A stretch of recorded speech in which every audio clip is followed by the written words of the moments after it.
बिस्मिल्लाहिर्रहमानिर्रहीम अस्सलामु अलैकुम वरहमतुल्लाहि वबरकातुहू। स्टूडेंट्स, उम्मीद है खैर वाफियत के साथ हैं। आज हमारा लेसन नंबर 29 है और 9th क्लास की फिज़िक्स का आज हम जो है एक और टॉपिक स्टार्ट कर रहे हैं and this is about the mass of Earth and it's going to be a very very interesting just because of कि हम मास ऑफ अर्थ कैलकुलेट करेंगे अपनी अपनी जगहों पर बैठे बैठे। सो स्टूडेंट, इन चीज़ों को बहुत ही ज़्यादा अच्छे तरीके से क्लियरली सुन लीजिएगा। होप कि आपके लिए ये बहुत ही ज़्यादा इजी टॉपिक बन जाए। स्टूडेंट, आपको अपने प्रीवियस लेसन से रेलेवेंट यानी कि लॉ ऑफ ग्रेविटेशन को साथ साथ ज़हनशीन रखना पड़ेगा और उसके फार्मूला को भी आपको याद रखना होगा ताकि हम आज के टॉपिक के अंदर, आज के लेसन के अंदर अपना मास ऑफ अर्थ जो है वो ईजीली कैलकुलेट कर सकें। Let's start discussion. Student, just before the 200 years ago,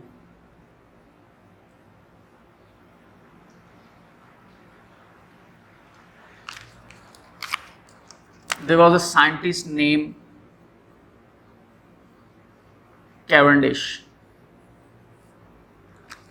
who calculated the value of G as 6.75 into 10 raised to power minus 11 Newton meter square per kilogram square.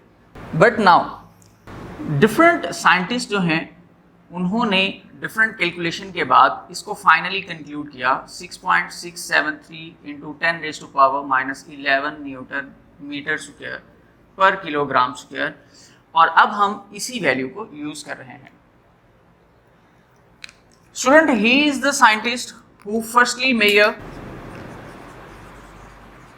The mass of earth ever. So let's start. First of all, we just have to consider we have Earth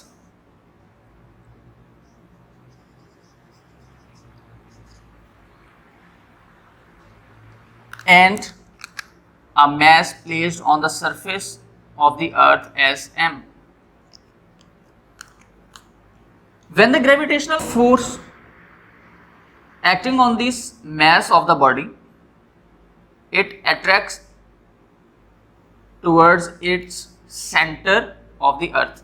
यहाँ पर आपके अर्थ के radius को अगर देखें यानी कि distance from the centre to the circumference, और इसी तरह सेंटर से लेकर मैस तक की जो हाइट है वो सिंपल हमारे पास एक रेडियस ऑफ अर्थ के बराबर है क्योंकि मैस सरफेस ऑफ अर्थ पर मौजूद है।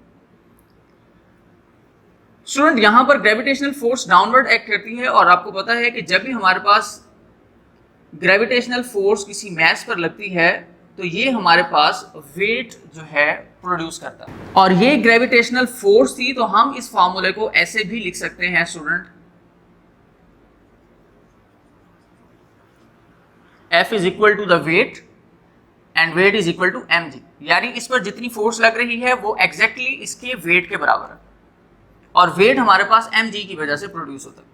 सेकेंडली, अगर हम अपने प्रीवियस लेसन को देखें लॉ ऑफ ग्रेविटेशन को, तो स्टूडेंट लॉ ऑफ ग्रेविटेशन के अकॉर्डिंग हमने ये बात भी कंक्लूड की थी कि जब भी आपके पास दो ऑब्जेक्ट्स होंगे और इन दोनों के दरमियान फोर्स ऑफ अट्रैक्शन होगी, so it just depends on the law of gravitation as the force of attraction between two bodies, the first one is earth and second one is the mass, is directly proportional to their masses and inversely proportional to their distance between them, square of the distance between them. So student, यहां पर अब आपके पास total जो radius था इन दोनों objects का वो same है हमारे पास, एक r रेडियस ऑफ अर्थ के बराबर, क्योंकि उसके अलावा कोई हाइट है ही नहीं हमारे पास। सो हम r is equal to h भी कंसीडर कर सकते हैं। m1 और m2 की सेपरेशन के लिए हम ऐसा कर लेते हैं, अपने फार्मूला के अंदर m2 को हम ऐसे लिखेंगे which is the mass of अर्थ, और इसको हम student simple mass of an object consider करेंगे m।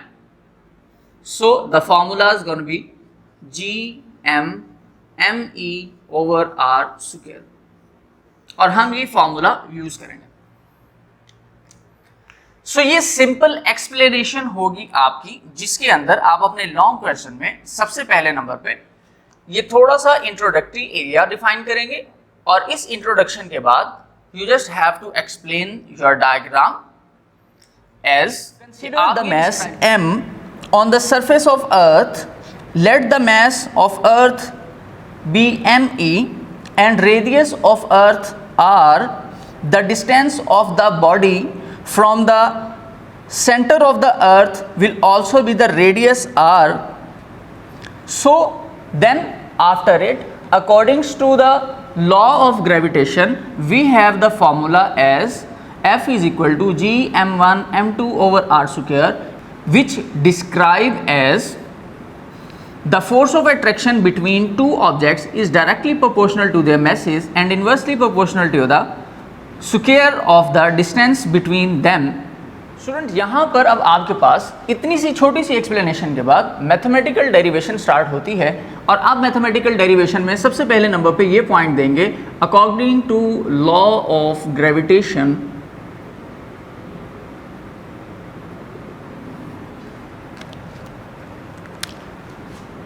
F is equal to g m me over r square, and this is our equation number 1. and then after it, और फिर हम ये consider करेंगे कि हमारे पास जो ऑब्जेक्ट है उसको अर्थ जो है वो अपनी फोर्स के साथ अट्रैक्ट कर रहा है, और ये फोर्स बिल्कुल सेम एज वेट है. So we can conclude F is equal to W, which we can write as F is equal to W is equal to mg, and this is second equation. Now compare both of these equation.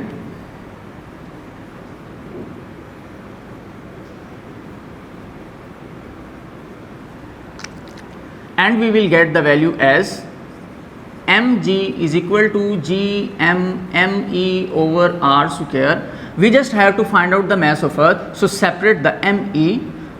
Whether when we separate the me, the formula can be written as mg r square over g m and is equal to me. Student यहाँ से r square को multiply करवा दिया, g और m यहाँ multiplication में थे तो यहाँ डिवाइड करवा दी. Now let's see, m and m are cancel with each other and the formula is g r square g. Now we just have to substitute the values of the g and r square in this formula and we will get the mass of earth simply.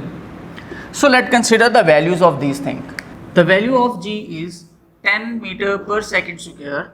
The value of the radius of the earth is 6.4 into 10 raised to power 6 meter, and the value of capital G, which is the universal constant of the gravitation, its value is 6.673 multiplied 10 raised to power minus 11 Newton meter square per kilogram square. So now just by substituting the values,